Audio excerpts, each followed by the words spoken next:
वो ध्यान से सुनना काम की बात है। बोले कितना भी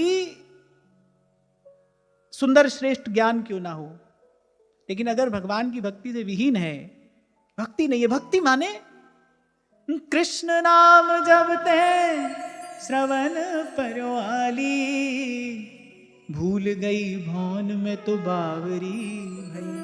भक्ति माने जब हृदय भाव में भीगे। अन्यत्र गुरु साहब वाणी में एक बड़ी प्यारी बात कहते, कह रहे साधो कौन जुगति अब कीजे, जाते दुर्मति सगल विनाश है, और हृदय प्रेम रस भीजे। कौन जुगति अब कीजे। भक्ति माने भगवान के प्रति भक्ति माने किसी एक विशिष्ट भाव दशा का ये नाम है। मन कहीं भीगा हो, सरस हृदय, निर्मल हृदय, सरस हृदय, मधुर हृदय, कोमल हृदय। फिर कभी कभी ऐसा हो जाता है ना, बहुत ज्ञानी लोग होते हैं ना, वो थोड़े कठोर हो जाते हैं। जितना कोरा ज्ञान होता चला जाएगा, उतना आचार विचार विधि निषेध के प्रति आग्रह बढ़ता चला जाएगा। ध्रुवदास जी ने सिद्धांत विचार में इसीलिए तो कहा, बोले अति आचार अनाचार है। अति आचार ऐसा नहीं है कि उसकी आवश्यकता नहीं है, ऐसा नहीं है। दाल में नमक चाहिए, दाल में नमक चाहिए, फिर कितना चाहिए, वो अनुपात निश्चित है। जरा सा भी बढ़ा तो सब स्वाद बिगड़ जाएगा, फिर वो प्रभु को भोग लगने लायक नहीं रहेगा। अगर उसका अनुपात बिगड़ा तो उसकी आवश्यकता भी है, उसके बिना भी नहीं होगा। अब जब श्री जी के लिए अमनिया बना रहे हैं तो सुचिता पवित्रता तो चाहिए, पर कितनी चाहिए, कैसी चाहिए, इसका विचार आचार्यों ने भली प्रकार से करके आपको मुझे दिया है कि भाई वो सब भी आवश्यक है, परंतु देखना वो करते करते हृदय कठोर ना हो जाए। साथ में यह भी स्पष्ट कर दिया कि भाई ये भी मन में ना सोचे कि इसी से ही कार्य सिद्ध होगा। राम ही केवल भक्ति प्यारी, मानो एक भगति करिनाता, मानो एक भगति करना, नैष्कर्म्यम्यप्यच्युत भाववर्जितम न शोभते ज्ञानमलम निरंजनम। कितना भी सुंदर ज्ञान हो, भगवान की भक्ति के बिना वो सुशोभित नहीं होता। और आगे एक बड़ी पते की बात कही है, कहते हैं कहने जो स्वार्थ के लिए कर्म किया जाता है वो तो अपवित्र है ही, वो तो अमंगलकारी है। क्यों? जब आपके मन में स्वार्थ के लिए कुछ करने का संकल्प हुआ, वो क्षण व्यर्थ गया। उस संकल्प से, उस स्वार्थ पूरित संकल्प से आपका मन मैला हुआ। अब जब आप करोगे, अब जब आदमी अपने ही सुख का विचार करके कुछ करता है, फिर वो ये भूल जाता है भाई इससे किसी का हित होगा कि नहीं होगा। कभी कभी तो आदमी किसी को क्षति पहुंचाकर भी अपना कार्य सिद्ध करता है, भाई हमारा सिद्ध होना चाहिए। तो कह रहे जो सकाम कर्म है वो तो पूर्ण रूपेण अमंगलकारी ही है। समय, शक्ति, मन की निर्मलता, पवित्रता, सबका क्षय कराने वाला है, सबको नष्ट करने वाला है। फिर एक बड़ी बात यहां पर कही गई, बोले जो निष्काम कर्म भी है, बोले वो भी अगर करके भगवान को निवेदन नहीं किया गया, बोले तो भी उसकी शोभा नहीं है। आजकल ये एक विचारधारा है, आजकल चल पड़ी है, बोले कि हम मंदिर नहीं जाते but we believe in good karma. बोले भगवान को नहीं मानते but we believe in good karma. हम भूखे को खाना खिलाएंगे, हम ऐसा करेंगे, हम वैसा करेंगे, लेकिन हम भगवान को नहीं मानते, नहीं मंदिर नहीं जाते, नहीं माला नहीं जप सकते, हम ये सब नहीं कर सकते, बस ऐसा कर सकते हैं। तो कह रहे कितना भी अच्छा काम आप क्यों नहीं कर रहे हैं, लेकिन यदि आपने करके प्रभु को निवेदन नहीं किया, उसकी शोभा नहीं है। अब क्यों शोभा नहीं है भाई? हम तो अच्छा ही काम कर रहे हैं। उसका कारण यह है कि जो आपने किया वो तो आपने किया, लेकिन उस करने के साथ कर्तापन का अभिमान भीतर रह गया। वो आगे बंधन का कारण बनेगा, वो आगे अभिमान का कारण बनेगा। लेकिन जैसे ही आपने किया और करके प्रभु को निवेदन किया, तुद आगे अरदास हमारी, जी जंत सब तेरा, कहो नानक सब तेरी वड्याई, कोई नाम न जाने मेरा, कोई नाम न जाने मेरा। आप देखो ऐसे ऐसे महापुरुष जिन्होंने आपको मुझे भव से पार ले जाने के लिए नौका बना दी, वो भी कह रहे हैं ज्ञान त्यान किच कर्म न जाना, सार न जाना तेरी, सब तो बड्डा सतगुरु नानक जिस कल राखी मेरी।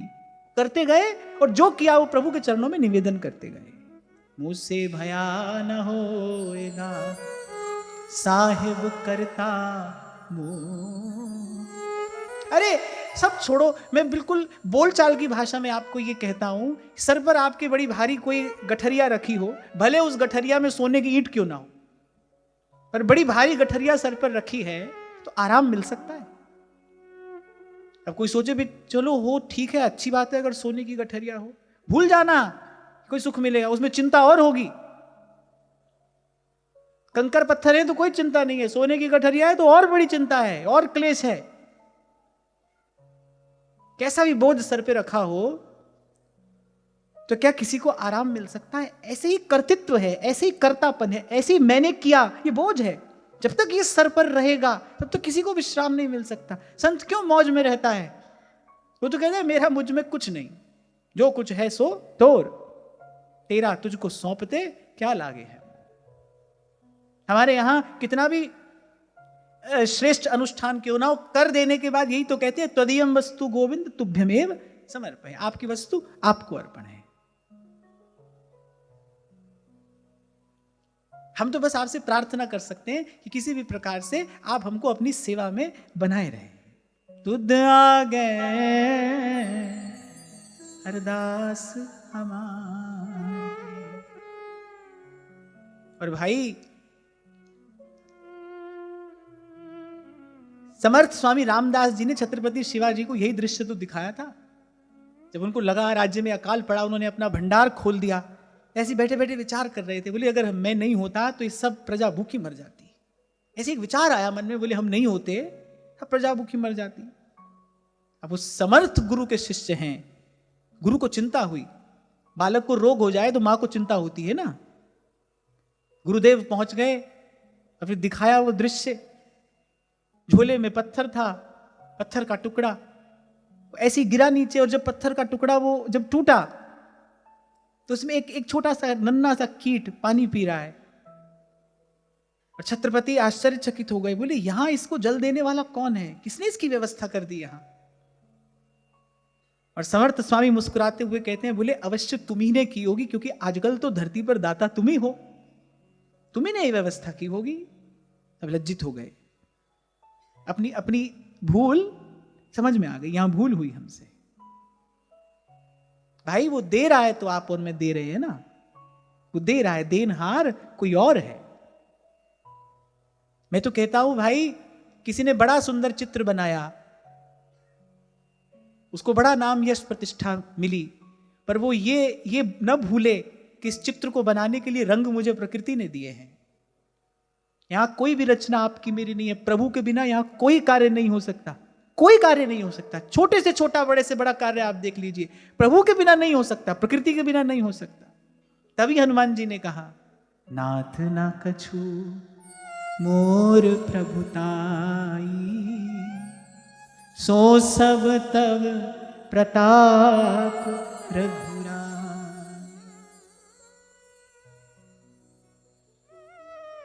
सार की बात यह है कि भाई सुखी रहना है, आनंद में रहना है, मस्त रहना है, मगन रहना है, खूब शुभ कर्म करिए, पर मैंने किया है बस ये विचार अपने पास मत रखिए, ये अभिमान अपने सर पर मत रखिए। मैंने किया है, किसी ने कराया, हमको निमित्त बनाया, हमने किया। यही हम तो इसी में कृतार्थ हुए भाई, कि हमको प्रभु ने निष्काम कर्म में निमित्त बनाया, सत्कर्म में निमित्त बनाया। तो बड़ा अद्भुत दर्शन यहां पर प्राप्त हो रहा है। बोले सकाम कर्म तो छोड़ो, वो तो अमंगल रूप है ही। बोले अगर निष्काम कर्म भी भगवान को निवेदन नहीं किया जाएगा तो वो बंधन का कारण बनेगा। क्योंकि ऐसे देखने सुनने में आजकल आता है ना, अनेक अनेक प्रकार के मत विचार प्रचलित हैं, अनेक अनेक प्रकार की विचारधाराएं हैं।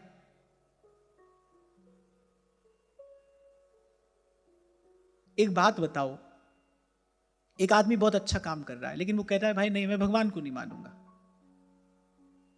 जो प्रभु के सामने झुक नहीं पा रहा है, आप सोचो उसके सर पर अभिमान का कितना बड़ा बोझ रखा होगा। जो प्रभु के सामने झुक नहीं पा रहा है, ईश्वर की सत्ता स्वीकार नहीं कर पा रहा है, उसकी आंख पर कितना गहरा पर्दा होगा, उसका शुभ कर्म किस काम का है भाई? वो तो उसके सर पर पड़ा बोझ बढ़ा ही तो रहा है। और कभी आपसे मैंने कहा था, जब हाथ बंधे हों और सर पे बड़ी भारी गठरिया रखी हो तो उस गठरी को कैसे हटाया जाएगा? हाथ तो बंधे हैं, सर झुकाकर ही तो।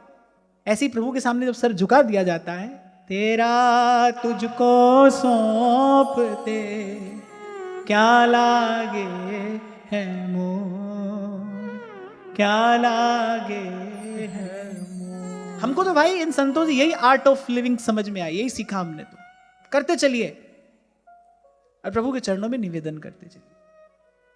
श्री डोंगरे जी महाराज कहते थे, बोले जीव बड़ा चतुर है, बोले वो नैवेद्य का भोग तो भगवान को लगाता है पर प्रशंसा का भोग नहीं लगाता है, और वही प्रशंसा, वही संसार से मिलने वाली कीर्ति, वही बंधन का कारण बनती है। प्रशंसा का भोग नहीं लगाता।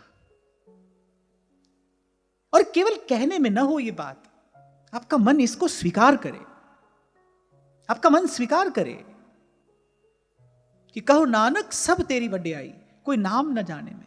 मैं तो कहता हूं भाई, हमारे मन में अगर शुभ कर्म करने का संकल्प हो रहा है, हमारे मन में अगर शुभ कर्म करने की इच्छा हो रही है, वो भी किसी ना किसी संत गुरुजन की कृपा का ही परिणाम है। वो विचार भी हमारे भीतर किसी किसी पवित्र निर्मल परमाणु के कारण ही स्फुरित हुआ है।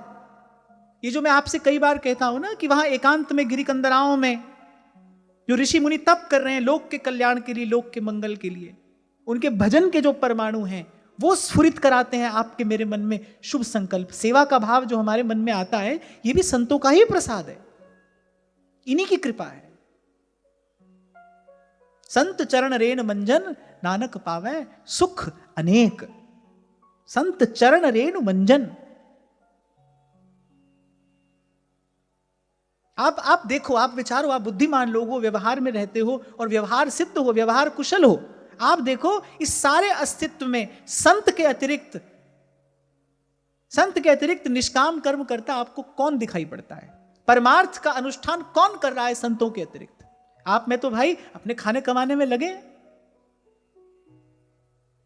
जीव की दशा का विचार, जीव के दुख का विचार संत को ही तो होता है। मुद मंगलमय संत समाजू, जो जग जंगम तीरथ राजू। इसलिए नारद जी ने अंत में कहा, अथो महाभाग भवानमो भद्रिक शुचिश्रवाः सत्यरतो धृतव्रतः उरुक्रमस्याखिल बंध मुक्तये समाधिनानुस्मरतद्विचेष्टितम्। आगे आपकी कीर्ति पवित्र है, आपकी दृष्टि अमोघ है, आप सत्यपरायण हैं, आप दृढ़ व्रत हैं। इसलिए अब संपूर्ण जीवों को बंधन से मुक्त करने के लिए पहले समाधि में जाकर भगवान की, अचिंत शक्ति संपन्न भगवान की उन लीलाओं का आप स्मरण करिए और फिर उनका गान करिए। हरि की लीला गाइए। गाया गाया हरि गुण गाया,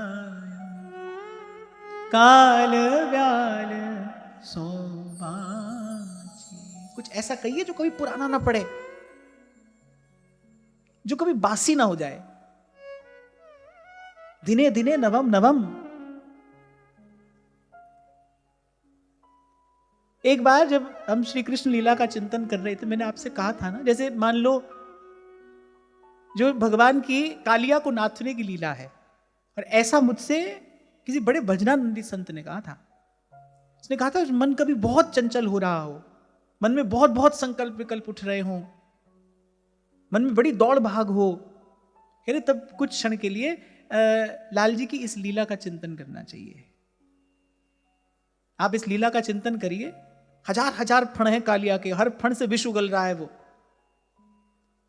जो फण उठाता है नटनागर उसी पर अपना चरण कमल का प्रहार करते हैं, और फिर वो जो फण है सदा के लिए शांत हो जाता है। कालिया क्या है? मन ही तो है ना? मन के भी ऐसे हजार हजार फण हैं। कितने संकल्प मन करता है, शुभ भी करता है, अशुभ भी करता है।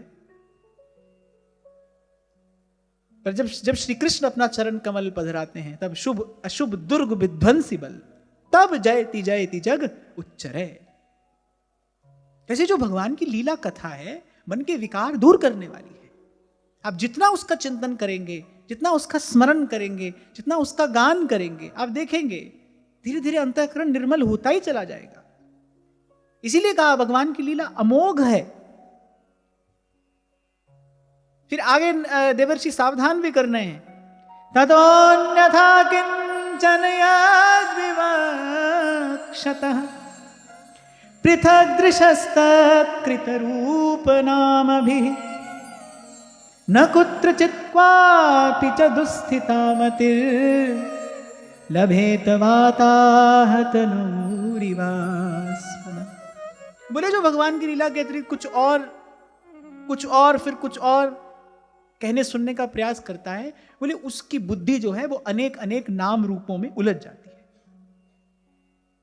जब इस सत्र का आरंभ हुआ था तो आपको स्मरण हो तो पहली बार मैंने आपको ये बात निवेदन की थी कि देखो श्रीमद् भागवत की सर्वश्रेष्ठता क्या है कि सब ओर से मन को समेटकर एक में लगाती है। अभी मैं आपसे श्री गुरुबाणी का कुछ यश कह रहा था। गुरुबाणी की भी सर्वोपरिता यही है, उसकी सर्वश्रेष्ठता यही है कि वो सब ओर से समेट कर वो सीधे सीधे हरि के भजन में लगाती है। वो अनेक अनेक प्रकार की विधियों से हटाकर आपको सीधे भगवान के भजन में लगाती है। यही उसका सर्वोपरि गुण है, यही गुरुबाणी की महिमा है। इसीलिए वो मुझे इतनी प्रिय है। किसी प्रकार का कोई प्रपंच, कोई आडंबर नहीं, सीधे सीधे हरि का भजन। जी सिमरत गति हुई।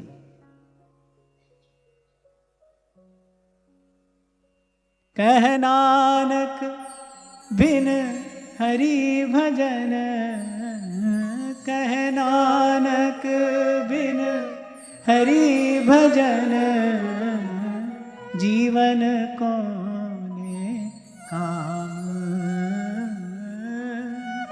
जीवन कोने काम। यहां देवर्षि वही बात कह रहे हैं, बोले जो अनेक अनेक बात कहेगा सुनेगा, सोमवार को कुछ, मंगलवार को कुछ, एकादशी को कुछ, पूर्णों को कुछ। अब आप कहें भाई ये तो सब शास्त्रोक्त है। अगर ये शास्त्रोक्त है तो फिर सब शास्त्रों का अंतिम सार महादेव मां भवानी से कह रहे हैं, जहां लगी साधन वेद बखानी, सब कर फल हरि भगति भवानी। आज के समय में इस घोर कली काल में वेद शास्त्र का अंतिम तात्पर्य, अंतिम निर्णय यही है। देखो भाई, कोई भी शास्त्र, कोई भी पुराण कह तो यही रहा है ना कि मनुष्य जन्म पाया है तो अपना कल्याण करो। कोई दूसरी बात तो नहीं कह रहा है ना। यथा समय, यथा स्थान, यथा सामर्थ्य विधि का विचार किया जाता है। कैसा समय है, किस स्थान पर हम रहते हैं, कैसी हमारी सामर्थ्य है, इसका विचार करके साधन में लगा जाता है। साधन कैसा हो वो समय, स्थान और सामर्थ्य का विचार करके निश्चित किया जाता है। सब साधन सबके लिए नहीं है। मैंने तो आज तक भगवत कृपा से अनेक अनेक संतों की वाणी के दर्शन का मुझे सौभाग्य मिला, पर मैंने तो सब संतों को एक ही बात कहते देखा, एक ही बात।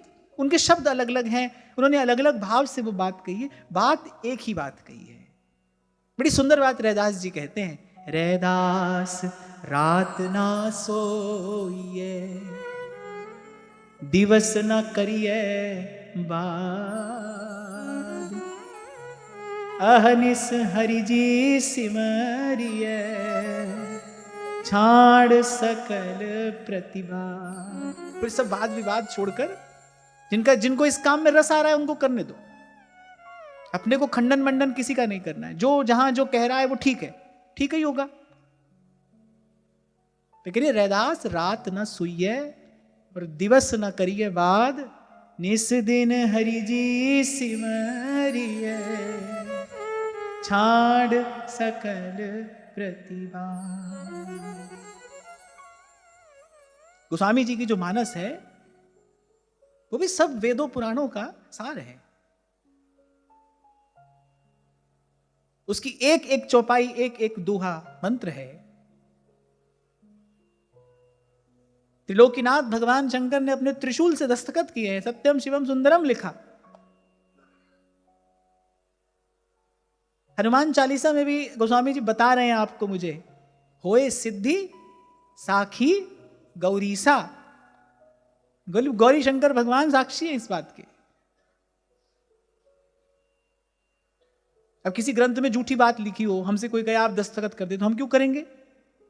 भाई सीधी सच्ची अच्छी बात हो तो ही तो उस ग्रंथ के विषय में कोई महान पुरुष, कोई विद्वान व्यक्ति अपनी सम्मति देता है, अपना निर्णय देता है, जिसमें सत्य कहा हो। असत्य के पक्ष में कौन जाएगा? महादेव क्यों जाएंगे? एक एक शब्द वेद मंत्र है, तुलसी ऋषि हैं। अभी तो सूरदास जी ने कहा था मैं कवि हूं, वो ऋषि हैं, मैंने कविता की है, उन्होंने मंत्र कहा है, वो एक एक शब्द मंत्र है। और है भाई, एक एक शब्द मंत्र है, वहां निर्णय दिया गया है। वेद शास्त्र का विचार करके गोस्वामी जी ने कहा है, जहां लगी साधन वेद बखानी, सब कर फल हरि भगति भवान, कलि जुग केवल। ये भी ठीक है, केवल का अर्थ तो समझते हैं ना। केवल माने जब कोई और विकल्प ना हो। अंग्रेजी में केवल को क्या कहते हैं? ओनली, बस केवल यही। कलि जुग केवल हरि गुण गाहा, गावत नर पावत भव था। तो जो कर रहा है वो कर रहा है, अच्छा है, अपने स्थान पर ठीक ही होगा। हमको खंडन मंडन में न पड़ के, जैसे ध्रुवदास जी ने कहा, औरन सो मत्सरता छाड़ अपनो रस लिए रहे। पर यहां नारद जी ये बात कह रहे हैं तो सुनना भी चाहिए, समझना चाहिए, विचार करना चाहिए। वो कह रहे हैं भाई अनेक अनेक प्रकार की बात करोगे तो मन अनेक अनेक नाम रूप में उलझ जाएगा, जिससे वो सत्य नित्य सनातन सत्य है, वस्तु है, वो माया काल से अतीत जो तत्व है, बोले उसका विचार कैसे करोगे? श्रीमद् भागवत का प्रणयन उसी का विचार कराने के लिए हुआ है, निर्गुण सरगुण से परे। वहां आपका मेरा ध्यान ले जाने के लिए इस अद्भुत ग्रंथ की रचना हुई, इस अद्भुत शास्त्र की रचना हुई। और फिर कहा कि जब बुद्धि अनेक अनेक नाम रूप में उलझ जाती है, अनेक अनेक विधियों में उलझ जाती है, तो जैसे जल में कंकर मार देने पर मुझे अनेक अनेक तरंगें उठती हैं जल की सतह पर, और उसमें अपना प्रतिबिंब फिर कोई नहीं देख सकता, उसमें परछाई स्पष्ट दिखाई नहीं पड़ती। ऐसे जब अनेक अनेक मतों विचारों में मन उलझ जाता है, शास्त्र की अनेक अनेक बातों में मन उलझ जाता है और उलझ जाता है, तभी तो भगवत पाद शंकराचार्य कह रहे हैं, शब्द जालम महारण्यम चित्त भ्रमण कारणम। कुछ रचनाएं तो भगवत पाद श्री शंकराचार्य भगवान की अति अद्भुत है, पर हमको सबसे अधिक आनंद कब आता है? जब सारी बात कहकर और अंत में कहते हैं भाई भज गोविंदम गोविंदम भज मूढ़मते, बिन हरि भजन न भोतरी। और गोस्वामी जी कह रहे हैं यह सिद्धांत अपेल, ये अटल सिद्धांत है।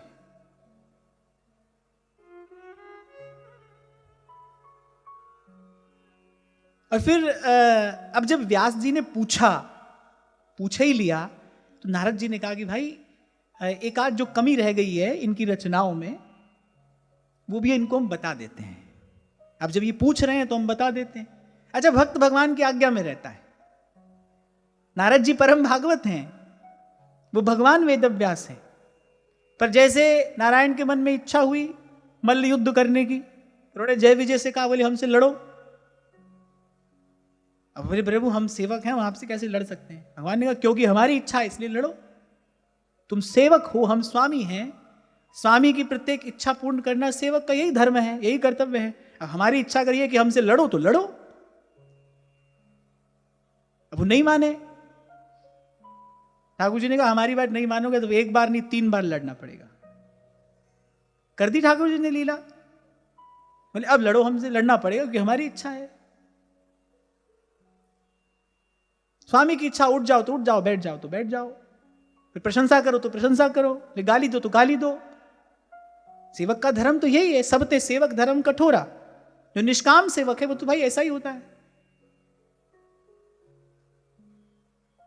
तो जब भगवान वेदव्यास ने पूछा, आप बताओ हमारे चित्त की इस अपूर्णता का, इस अतृप्ति का कारण क्या है? यद्यपि वो तो भगवान हैं। नारद जी ने कहा, भाई हम तो सेवक हैं, ये पूछ रहे हैं तो लो हम बताते हैं। फिर नारद जी ने कहा कि अब आपको एक कमी भी बताते हैं। जुगुप्सितम धर्म कृतेनुशासतः स्वभाव रक्तस्य महान व्यतिक्रमः यद्वाक्यतो धर्म इतीतरः स्थितो न मन्यते तस्य निवारणं जनः।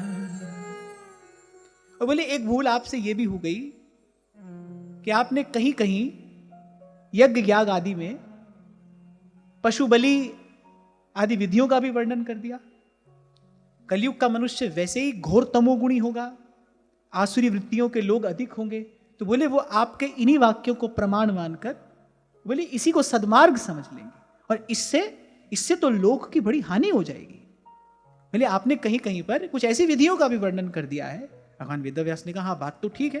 बोले कलयुग का जो मनुष्य होगा बोले वैसे ही तमोगुणी होगा, उसकी वृत्ति आसुरी होगी, ऐसे कार्य में उसकी रुचि अधिक होगी। देखो मनुष्य जब धर्म का निर्णय करता है ना, तो वो अपनी सुविधा पहले देख लेता है कि भाई हमारी सुविधा किस में है। पानी में या दूध में मक्खी गिर जाए तो दूध गिरा दोगे, है ना? गिरा ही दोगे ना? हाँ, तो दूध गिरा दोगे। अब बहुत बड़े घी के पात्र में मक्खी गिर जाए, फिर आदमी सोचता है कि चलो थोड़ा और हटा देते, उसको नहीं गिराता है। अब भाई मक्खी तो मक्खी है। आपको लगता है कि घी ज्यादा मूल्यवान है, हमको तो लगता है पानी ज्यादा मूल्यवान है। घी के बिना तो आप फिर जी सकते हो, जल के बिना तो नहीं जी सकते, पानी के बिना तो जीवन संभव नहीं है। पर ऐसा ही करते हैं ना, हम ऐसा ही करते हैं। तो ऐसे ही जब मनुष्य अपने लिए किसी मार्ग का चयन करता है ना, तो वह पहले अपनी सुविधा, अपनी व्यवस्था सब देख लेता है। इसी बात को मैं कभी आपसे पूर्व में कहा करता था, एक है सत्य को अपने पक्ष में लाने का प्रयास करना, एक है सत्य के पक्ष में जाकर खड़े हो जाना। पर कल्याण तो भाई सत्य के पक्ष में जाकर खड़े होने से होता है। धर्म का ग्रहण निष्पक्ष होकर किया जाता है, वहां पर कोई किंतु परंतु नहीं किया जा सकता है। और एक और बात मैं आपसे कहूं, सत्य और असत्य के बीच में कुछ नहीं होता है। या तो कोई मार्ग ठीक है या कोई मार्ग गलत है, दो ही मार्ग हैं। और इस विषय में तो हमने अनेक अनेक बार चर्चा की है कि भाई जो ठीक मार्ग है, जो सही मार्ग है, जो सत्य का मार्ग है, वो कठिन है, वो कठिन है। वाणी में ही एक स्थान पर कहा गया है, कहने भगता की चाल निराली, भगता की चाल निराली केरी भीखम मार्ग चलना, लीजिए विष्णु विषम मार्ग है। वहां गीता में भगवान ने कहा यत् तदग्र विषमिव परिणाम अमृतोपम, तो कठिन है ये। तो उन्होंने कहा कि आपने कुछ ऐसी ऐसी बातें भी कह दी हैं जिसका दुरुपयोग होगा, जिससे दुरुपयोग होगा और जिससे कलयुग के मनुष्य की लाभ के स्थान पर हानि होगी।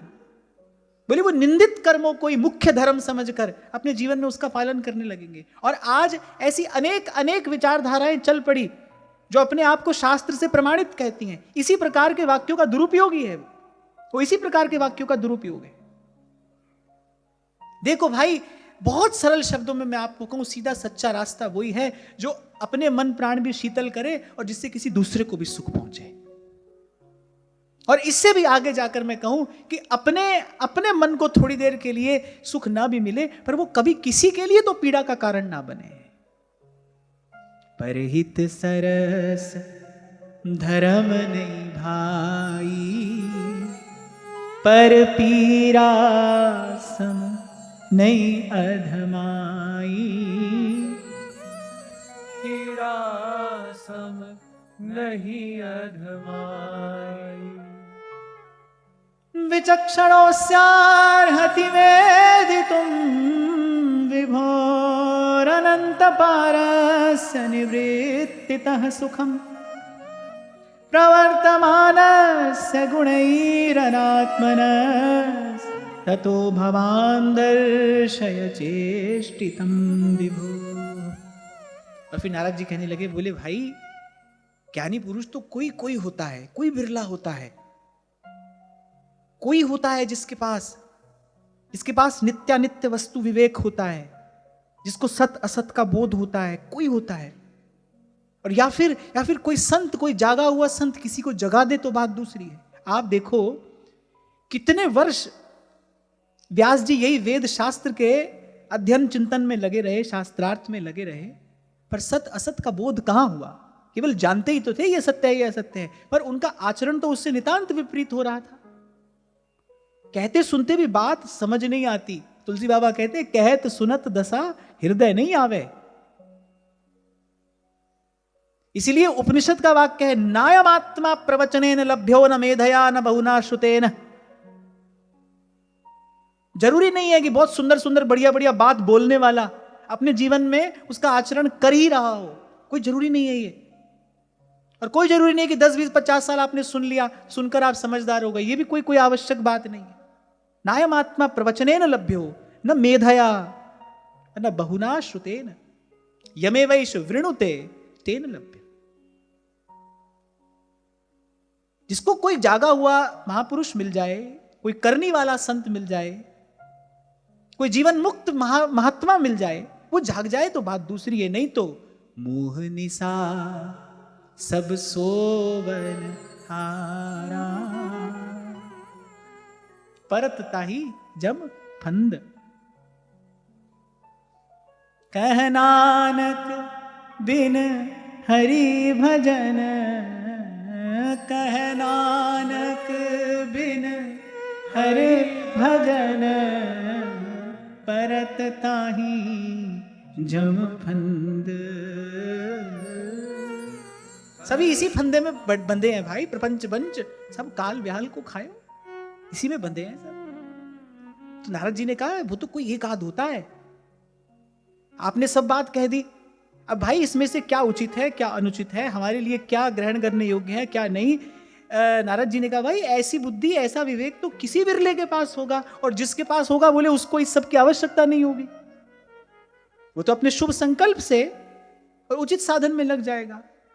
बोले जो मंद बुद्धि लोग हैं हमारे जैसे, जिनके पास सत असत का कोई बोध नहीं है, देख रहे हैं सबको मरता हुआ, लेकिन हमको लगता है भाई हम नहीं मरेंगे, हम थोड़ी मर जाएंगे, सब मर रहे हैं हम नहीं मरेंगे। खूब धक्का खा रहे हैं यहां पर, फिर भी लगता है हमको यहां से कभी तो सुख मिलेगा, चलो यहां से नहीं तो वहां से नहीं तो वहां से। अनेक बार संबंधों में असफल हुए, फिर नया संबंध बनाना चाहते हैं। एक संबंध से निराशा मिल गई तो क्या हुआ, फिर दूसरा संबंध बनाते हैं। कहां सत असत का बोध है। कल यही तो बात मैं आपको कह रहा था, भाई यहां सुख होता किसी को तो मिला होता, किसी को तो मिला होता। जब गुरु साहब पूरा विश्व भ्रमण करके लौटे तो किसी ने यही बात तो पूछी, भाई कोई एक बात आप ऐसी बताइए जो आपको सारे विश्व में एक समान रूप से देखने को मिली, कोई एक बात। तो उन्होंने मुस्कुराते हुए कहा, बोले कि सब सुख चाहते हैं और सुखी कोई नहीं मिला। सब सुख चाहते हैं, सुखी कोई मिला नहीं। नानक नानक दुखिया सब संसार, फिर सोई सुखी जाके नाम आधार। नारद जी ने हम जैसे लोगों का विचार करके कहा भगवान से, महर्षि वेदव्यास से कहा, बोले जो ऐसे मंद बुद्धि लोग होंगे, जिनके पास बुद्धि कम होगी, जिनका भाग्य भी बहुत अधिक नहीं होगा, बड़े भाग पाइए सत्संगा। साधारण भाग्य वाले मनुष्य को सत्संग नहीं मिलता, बड़े भाग पाइए सत्संगा, बिन ही प्रयास हो ही भव भंगा। बड़े भाग पाइए सत्संगा।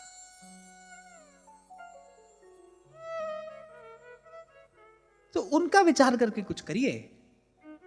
नारद जी ने कहा जो समर्थ है वो तो अपना काम स्वयं कर लेंगे, लेकिन जिनको आपकी कृपा की आवश्यकता है, जिनको आपकी करुणा की आवश्यकता है, उनके लिए आपने कुछ नहीं किया। जो निस्साधन जीव हैं, जिनके पास अपना कोई सामर्थ्य नहीं है, अपनी कोई योग्यता पात्रता जिनके पास नहीं है, उनके लिए कुछ करिए। तो यहां से एक और गूढ़ार्थ प्रकट होता है, अर्थात ये कथा, ये वार्ता ऐसी है जो निस्साधन को भी श्रेय की प्राप्ति कराने वाली है, जो अयोग्य है उसको भी ये वस्तु का दान करती है। इसीलिए स्पष्ट कहा गया, यस्याम वै श्रूयमाणायाम कृष्णे परम पुरुषे भक्तिर उत्पद्यते। पर इसमें एक टर्म एंड कंडीशन अप्लाइड है, इसमें एक शर्त है।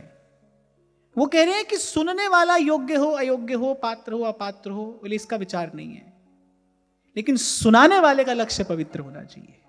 जो सुनाने वाला है बोले उसका लक्ष्य पवित्र होना चाहिए। अगर सुनाने वाले का लक्ष्य अपवित्र माने लोभ से ग्रस्त है, उसको यदि नाम और दाम का लोभ है, बोले फिर कथा सारस ततो गतः, बोले फिर इसका सार नहीं रहेगा, फिर सुनने वाले को कुछ नहीं मिलेगा।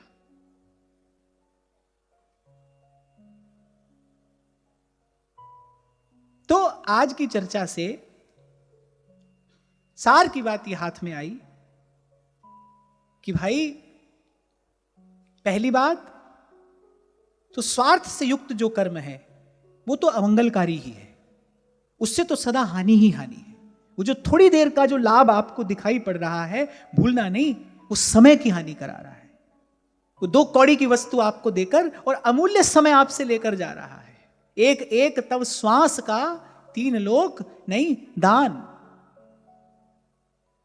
और फिर कुछ दिन पहले आपको मैंने एक संकेत किया था, ऐसी बातें याद रखनी चाहिए कि विडंबना केवल ये नहीं है कि संसार के विषय में थोड़ी देर का सुख है, दुख केवल इतना ही नहीं है कि इसमें थोड़ी देर का सुख है। बड़ा दुख तो ये है कि वो थोड़ी देर का सुख भी पीछे बड़ा दुख छोड़कर जाता है।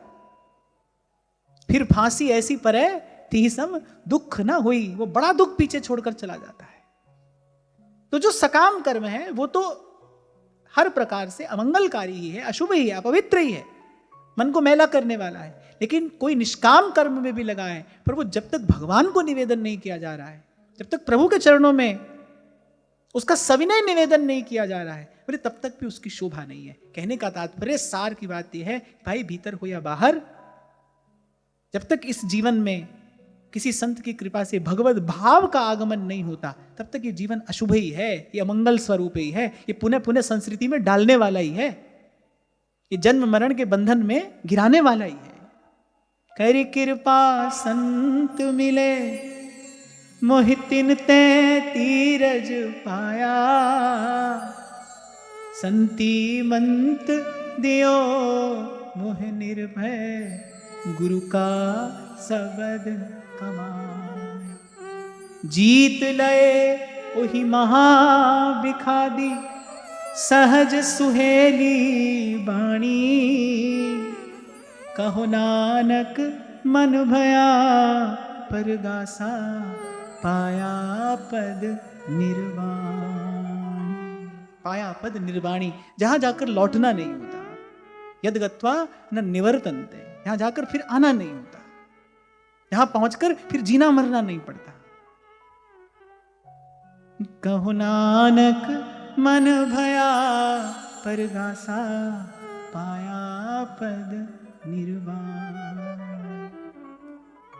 आज की वार्ता यही श्री जी के चरणों में निवेदन करते हैं। महाराज श्री के चरणों में प्रणाम। आप सबके हृदय स्थित प्रभु को नमन।